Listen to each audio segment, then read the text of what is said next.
ladies and gentlemen, to Fan Appreciation Month here on Reaction and Review. Tonight, guys, taking a look at a sci-fi film from 1997. I don't really know much about it, because I do happen to remember watching a trailer for it, but that was ages and ages ago. Frankly, I remember jack shit about what the fuck was in that goddamn trailer. And I just cannot be asked to read the shit that's on the back. I just want to dive right into this thing and see if it's any good. The movie is Event Horizon. Yeah, no, as I stated. Way back in 97, I do happen to remember seeing the ads for this thing running on TV. And it looked kind of interesting. And it's been so fucking long that I don't remember why it looked interesting.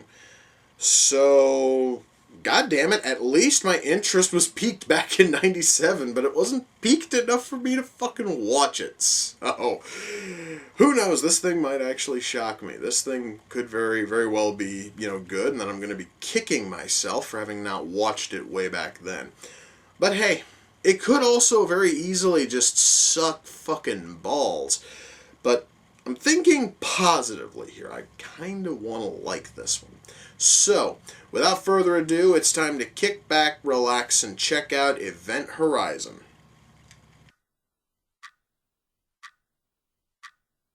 Okay, so apparently a space station which just vanishes is the worst space disaster on record.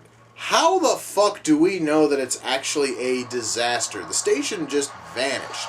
It didn't fucking explode. It didn't fall into a black hole. It didn't crash into some planet. Well, no, we don't know what the fuck happened to it. It just vanished. How the hell is that? That must have been like the only tragedy to ever happen in fucking space for something to just magically vanish to be the worst on record. God damn it. Wait a second here now. So this doctor's saying that the official story about the Event Horizon is that it blew up, even though at the start of the film we were told it just vanished without a fucking trace. You know, guys, I like it when my movies are consistent, okay? I kind of like that, because it shows me that the filmmakers actually give a shit. Apparently, they didn't when they were working on this goddamn thing. So, the ship's log is...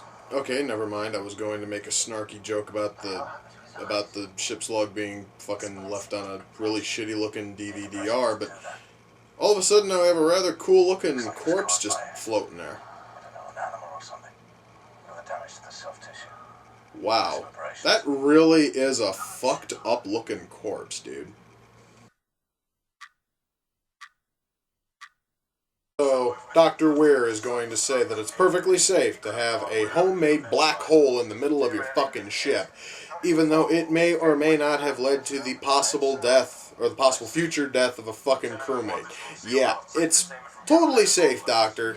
God damn it. Why the fuck are the characters in this movie so blitheringly stupid? I'm really, really curious now. This character has almost died for the second time, and I'm going to assume that we are supposed to give a shit, and I probably would if the character was actually likable, if the character had some level of personality, if any of the characters in this fucking movie had any kind of personality.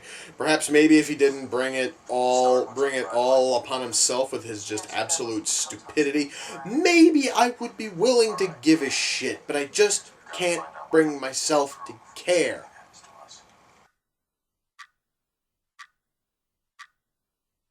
Alright, guys. Just have to say this right now. I never thought I'd say this. I want the ship to win. When you have a cast of characters who are this stupid and this fucking ungoddamn likable, then they all must die. I will not be happy if this film ends and the ship from hell does not turn every single one of these bland, lifeless, idiotic, worthless little sacks of shit into greasy stains against the fucking walls. So, let me see if I understand this right. So, essentially, this ship is just basically a really sad knockoff of the puzzle box from the fucking Hellraiser movies. And the world it's going to take them all to is a really sad, pathetic knockoff of what the fucking Cenobite world is like. Fuck this movie. God damn. Oh, thank you, God. I don't think, folks, I've ever been this happy to see the words "the end" pop up on my screen. Jesus Christ, that was brutal. No, shut up. I don't want to listen to your bullshit techno crap for another fucking second. Fuck you. Okay. Time for me to try to center myself. Let's talk about Event Horizon. I don't know what the fuck I saw in those ads back in '97.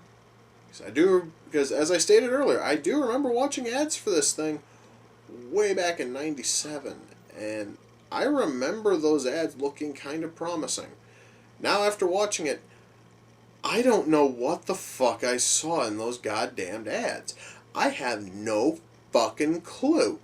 In fact, I feel almost insulted by the very fact that I would even assume something like this could have been any good. All right.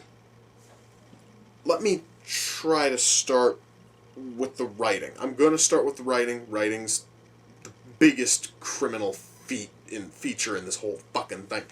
Okay. First of all, the story sucks, alright? The story starts off as just this blandy-ass, like, sci-fi thing where a bunch of people are looking for this lost ship, lost space station. They kind of flit between calling it a space station and calling it a ship. It's big enough to be a space station, but they keep calling it a fucking ship. I don't care. They also call it a space station a few times. That's why it's a little difficult there.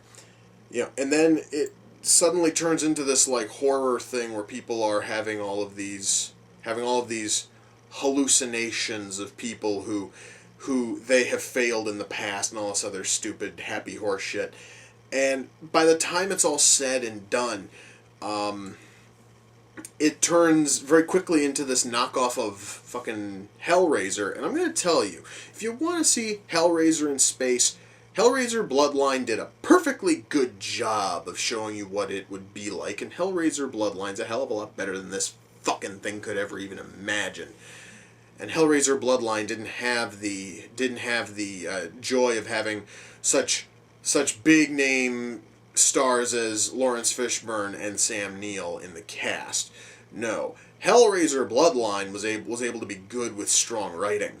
This doesn't have that, because besides the fact that we have a story that very slowly goes from what kind of sort of a cliched sci-fi horror story into a Hellraiser knockoff, we also have characters who are basically about as intelligent as toe fungus and equally as likable. There isn't a single likable character in this entire goddamn film, I should mention. Not a single one. We have this whole cast. There isn't a single character I could bring myself to give a shit about. Let's see. And yeah, all of them are just blindingly stupid. Our main character, Miller, played by Lawrence Fishburne, asks, "What are these?" looking at little boxes that clearly say warning, explosive device. Methinks those would be bombs, Larry. Think about that for just a sec. So, he either doesn't know how to read, or he just has this horrible habit of asking the dumbest possible questions. Yeah. He sees a wall that is covered in gore and viscera, and what does he say? "What happened here?" I'm going to assume something bad, you pin-headed fuckwit. Oh my god. And every character is that stupid. We have our doctor who built this ship. By the way, I want to talk about that fucking ship for just a minute. He doesn't know what the hell that, like, black hole gravity drive thing does, because they never tested it. So, instead of testing it on a smaller scale ship to see if it would actually fucking work, and work correctly, You're going to put it on a large-scale ship that could double as a space station, load it up with people, and shoot it out into space and hope for the best. What space program on this planet would be that fucking stupid? All right? Mind you, this thing is set in like 2040 something or other. So you'd almost think that maybe Earth would have gotten smarter between then and now. But no. Apparently, Earth becomes ridiculously stupid by 2040 and will happily send fully loaded ships with untested, potentially deadly teleport engines out into space and hope for the best instead of testing it on a smaller scale ship with maybe a crew of like 2 or 3 people just to see if the fucker would actually work. That is one of just the many little writing problems I could sit here and I could nitpick on. I could talk about how the ship that was sent to our evil ship from hell is a search and rescue ship called the fucking Lewis and Clark, even though Lewis and Clark were not rescuers, they were fucking explorers. So I think that calling a ship the Lewis and Clark would be a bit more fitting if it was a fucking survey ship, not a goddamn search and rescue ship. But again, that's just me nitpicking a little bit. But yeah, the writing sucks from top to bottom, alright? We don't have a single likable character, the plot sucks balls, and in the last 20 minutes it tries so hard to ape one of my favorite horror franchises to the point where it actually offends me a little bit. So, yeah, writing fails miserably on every possible level. Acting. I would say that the acting is phoned in, but that would be a fucking insult to phoned in acting. Nobody here is even putting in any kind of effort, okay? Nobody here cares, probably because the script seems to have been written by a half fucking retarded chimp, and they were just in it for a paycheck. So basically phoning it in would have been too much effort for a script that's this bad. So nobody actually tries to put in any level of effort, okay, in terms of acting. Which is probably why we don't have a single likable character, because nobody wanted to try to fucking emote in any way, shape, or form. Probably because that would have shown at least some level of depth to these characters, which just isn't there on the fucking page. So, yeah, acting, there is no positive here in acting. About the only positives I can give this film is that the lighting's good, and the camera work is great, but neither of those should even matter because this was from fucking Paramount, which is a major studio. This was a major studio film, probably had a rather large budget, so those things don't fly. I would like to talk about the special effects, though, for just a sec, because here is where the film shines. Here is where the film genuinely shines. Because the special effects, even by 1997 standards, were very, very good. Okay? Because when they first arrive on this doomed, lost ship, you, the viewer, will see a bunch of shit just floating around because there is no gravity enabled. So you will see things like nuts and bolts and water bottles and shit like that, like floating. And in certain areas there is coolant. And of course the coolant doesn't freeze like all of the other liquids on the ship. So you have these floating blobs which characters are able to interact with. It looks really good. I kind of wish that the acting and the writing and everything else lived up to the standards of this film's special effects. But unfortunately it doesn't. So we basically have a really shitty film with fantastic special effects, and that is not a good combination because it's very difficult for me to even look at the special effects and think positively because the fucking god-awful writing and the shitty acting have almost completely overshadowed it in my mind. It is almost a miracle. It is almost a miracle from God that I am able to even bring myself to talk about the fucking special effects. Frankly, guys, the only way I could recommend Event Horizon is if you are looking for a bad if you're looking for a movie that you and your friends can riff on a fucking bad movie night. And even then, there are better sci-fi horror films you can check out. One of them I would highly recommend is one from the 1980s, which is called Star Crystal. That one there is 10 times better than this, and if you want a film which is a lot like this, go and find a copy of Hellraiser Bloodline, because god damn it, at least that one's actually at least that one is an actual Hellraiser film instead of some piece of shit that's basically just Hellraiser with the serial number filed the fuck off. Now, Event Horizon came off of the Amazon wish list. The person who sent it in was a friend of mine. Yeah. That friend is Howard. You can find his YouTube channel at Heavy Bass X. Howard, there is going to come a day when I'm going to go to Wales and I'm going to punch you in the face for sending me this fucking thing. And you are going to have it coming. I swear to God, you are going to have it the fuck coming. Because there is no reason I should have suffered through something this absolutely abysmally shitty. But hey, it's done. It's done. I don't have to fucking watch it again, and that makes me happy. In fact, when I'm done watching this, and after I'm done screaming for a few minutes just because of how horrible this thing was and how much of a ripoff it was of fucking Hellraiser, and that was such a curveball too. It's like everything starts off okay, all right, cool, psychological, and then we have some dude hanging from hooks and chains, and that should have been my first clue that we were going that we were going into knockoff territory, and not even good knockoff territory.